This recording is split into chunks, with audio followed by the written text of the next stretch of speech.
Eh bien, hello la compagnie. Donc, de retour avec donc Horror Arkham, le jeu de cartes, pour la future campagne La Civilisation oubliée.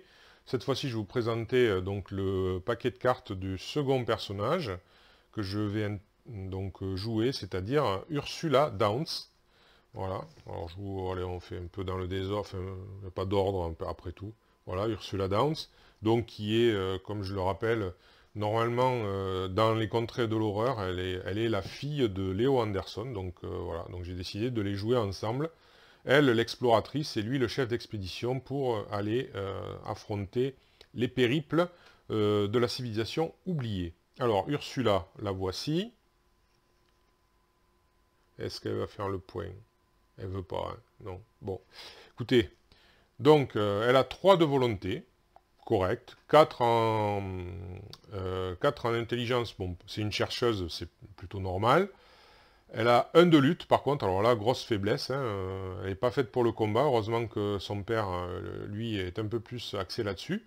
Elle a 4 en agilité, par contre, donc elle peut quand même se sortir de situations un petit peu scabreuses, en tout cas, on peut l'espérer. Alors, elle a le trait voyageur, elle a une réaction. Après que vous vous êtes déplacé vers un lieu, effectuez une action enquêtée, limite d'une fois par round. Donc a priori, c'est une action enquêtée qui est gratuite. Donc on se déplace vers le lieu et on enquête. Donc c'est plutôt pas mal. En signe des anciens, donc ça lui donne plus un. Et après la fin de ce test, vous avez le droit de vous déplacer vers un lieu connexe, en plus. Donc c'est raccord avec le texte du dessus, donc voilà, hein. Bien sûr, s'il n'a pas déjà utilisé, puisque c'est limite d'une fois par round, malheureusement, si le signe des anciens ne tombe pas à propos, ça va pas le faire. Mais bon. Alors, elle a 7 points de vie et 7 santé mentale. Découvrir est facile, c'est comprendre qui est difficile. Voilà, donc elle est équilibrée du côté point de vie santé mentale. Alors, ensuite, elle a une taille de deck de 30, elle a des cartes chercheurs, et après elle peut mettre des cartes reliques. Voilà.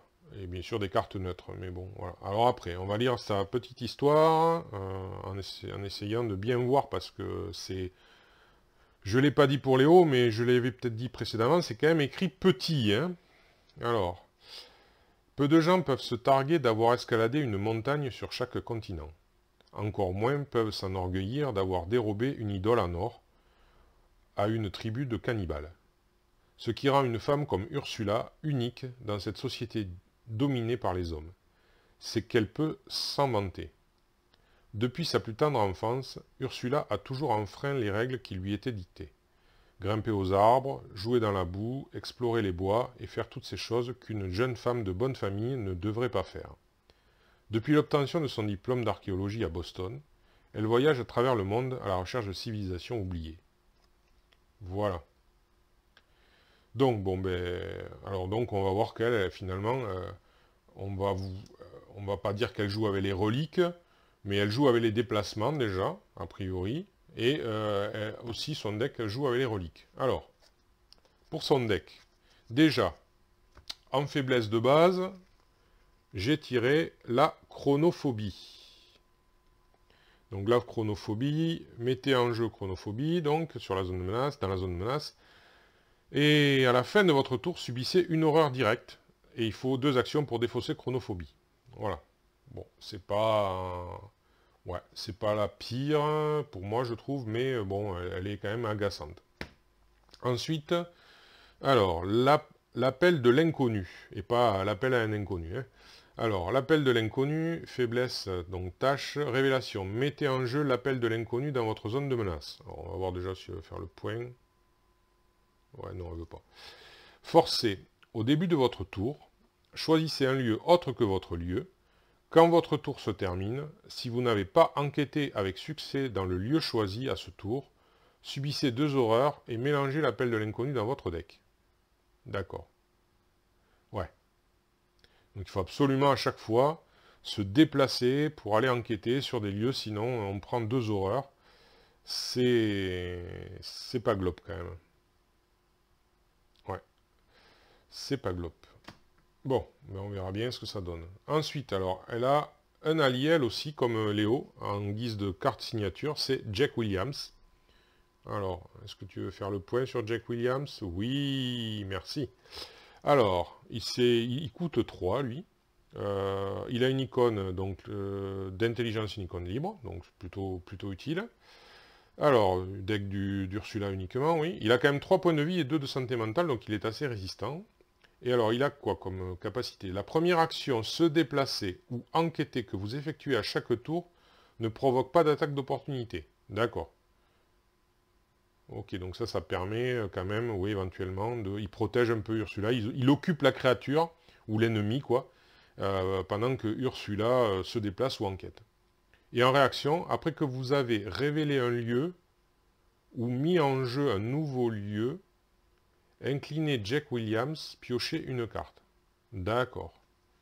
Ah oui, il permet ouais, de trouver des choses lorsqu'on va dans des lieux. Donc, ouais, c'est un allié, oui, qui est plutôt utile quand même. Hein, voilà. On verra le moment venu. Alors, ben, toujours pareil, au niveau des après les cartes, donc les cartes neutres. Donc le courage inattendu en 2 exemplaires. Hein, voilà, bon, toujours utile à cause de ces deux, en raison de ces 2 icônes libres. En carte, donc toujours carte compétence, donc j'ai mis dextérité parce que c'est raccord avec elle, ça lui permettra peut-être d'éviter des ennuis. Et voilà, ça lui permet de piocher une carte, donc logiquement elle a quand même pas mal de chances de réussir avec son 4 de base. Et après, dans le même état d'esprit un peu que Léo, pour renforcer ces 2 autres caractéristiques ou compétences, ça dépend comment ils les appellent, moi j'aurais plutôt tendance à dire caractéristiques, donc la volonté et l'intelligence, eh bien voilà, la perception et le cran, donc pareil, hein, qui viendront renforcer, puis peut-être permettre de piocher le cas échéant. Ensuite à elle, par contre, je lui ai mis 2 planques, donc gagner 3 ressources, hein. Bon, c'est des planques, c'est classique. Alors, une seule lampe torche, donc pour pouvoir enquêter un peu mieux, mais bon, voilà. Alors, 3 provisions, et puis quand on enquête dans un lieu, la valeur occulte baisse de 2. Voilà, donc ça peut être utile. Alors, un thermos, c'est un objet, la lampe torche aussi est un objet. Voilà, donc le reste c'était plutôt des compétences. Donc un thermos. Donc utilisation de 3 provisions. Alors par contre il est assez cher, il vaut 4, il a une icône de volonté. Pour une action, dépensez une provision, inclinez le thermos, soignez un dégât d'un investigateur dans votre lieu. 2 dégâts à la place s'il y a au moins 2 traumatismes physiques. S'il a au moins 2 traumatismes physiques, pardon. Et dépensez une provision, inclinez le thermos, soignez une horreur d'un investigateur dans votre lieu, 2 horreurs à la place s'il a au moins 2 traumatismes mentaux. Donc bon. Voilà, comme je me suis dit que ça pourrait quand même être utile éventuellement. On ne sait jamais, voilà, à cause du... C'est cher quand même, on va dire, c'est cher. Honnêtement, parce que 4, faut le payer 4. Vous le mettez en jeu, il y a 3 provisions, et après, c'est grosso modo, c'est une action en plus. Donc ça fait, il aura fallu 4 ressources plus 3 actions pour récupérer 3 points. Parce que, bon, il faudrait déjà avoir 2 traumas pour que ça... Dès qu'on a 2 traumas, oui, effectivement, là, ça commence à devenir intéressant. Mais bon, voilà. Bon, après, c'est peut-être pas le personnage, mais je trouvais que c'était raccord avec, comment dire, avec l'expédition, quoi. Mais je pense que sur un Calvin Wright, c'est quand même peut-être un peu mieux à voir, parce que lui, il aura des traumas, ça, c'est sûr. Le sac à dos, bien sûr, ben, même remarque qu'avec Léo, un sac à dos pour l'expédition, ça me semble logique. Donc du coup, pour ramener des objets, hein, enfin voilà. En plus, là, l'icône d'agilité du sac à dos peut être utile à Ursula. Après, ben, je trouvais que Esprit Curieux, c'est quand même une très bonne carte avec ces 3 icônes libres. Donc tant qu'il y a des indices dans le lieu, et comme on sait qu'elle va se déplacer vers des lieux, et qu'elle va avoir à enquêter immédiatement, du coup l'Esprit Curieux pourra peut-être servir de suite. Ensuite, bien sûr, pour les déplacements, puisque elle est très déplacement, les raccourcis. Donc voilà, donc une carte événement qui coûte 0 avec une icône de volonté, une icône d'agilité, donc c'est raccord avec elle aussi. Et c'est rapide et on peut se déplacer vers un lieu connexe. Donc voilà, donc c'est très bien avec elle et ses capacités.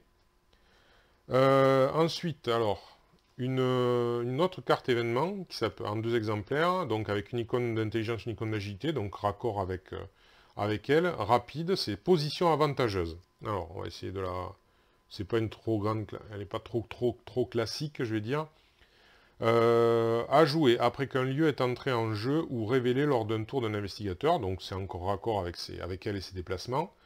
Jusqu'à la fin du tour de l'investigateur actif, ce lieu perd -1 de valeur occulte. Vous avez le droit de déplacer un indice de n'importe quel autre lieu vers ce lieu. Donc ça rapatrie des indices. Et en plus de ça, du coup, il a -1 de valeur occulte.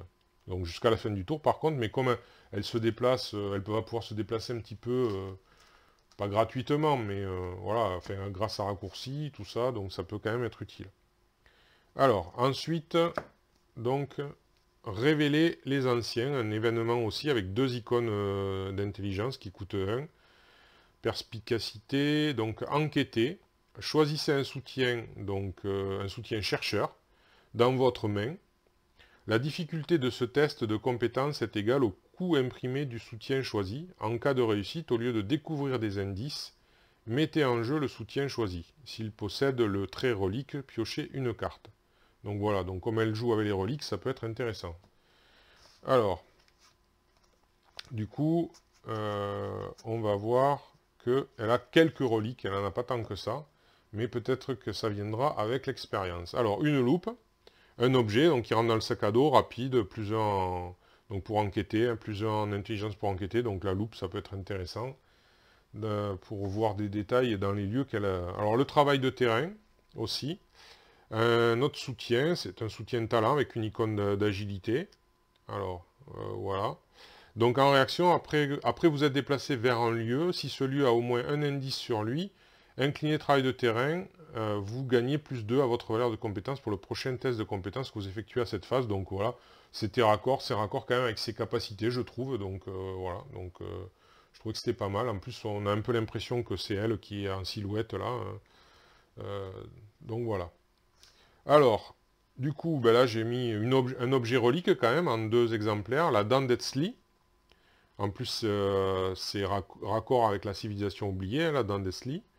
Alors, rappel mortel, objet relique. Tant que vous résolvez une capacité sur une carte traîtrise, vous gagnez +1 en volonté, +1 en agilité, pardon. Donc c'est toujours pareil, c'est utile pour elle. Et en réaction, après avoir réussi un test de compétence alors que vous résolviez une capacité sur une carte traîtrise, incliné dans Desli, piochez une carte. Donc ça, elle permet de piocher aussi, donc ça c'est toujours bien pour récupérer des cartes qui pourront être utiles. Ensuite, un personnage qui me semble évident avec Ursula Downs, c'est le docteur Ellie Horowitz, donc une conservatrice adjointe. Bon alors vous me direz, qu'est-ce que fait la conservatrice adjointe au milieu de la jungle, mais pourquoi pas une icône de volonté, c'est un allié assistant, donc un assistant de l'exploratrice. Hein.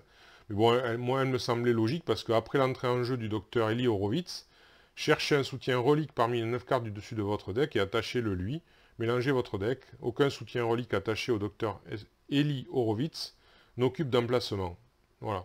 Donc elle permet d'avoir des reliques qui n'occupent pas d'emplacement, donc on verra si ça vient plus tard, hein, si ça devient plus tard intéressant, mais je trouvais que par rapport au fait que Ursula soit très reliée aux reliques, ça me semblait logique que ce personnage soit là. D'ailleurs, je pense qu'en plus elle est arrivée avec la civilisation oubliée, donc je pense qu'il y a un rapport.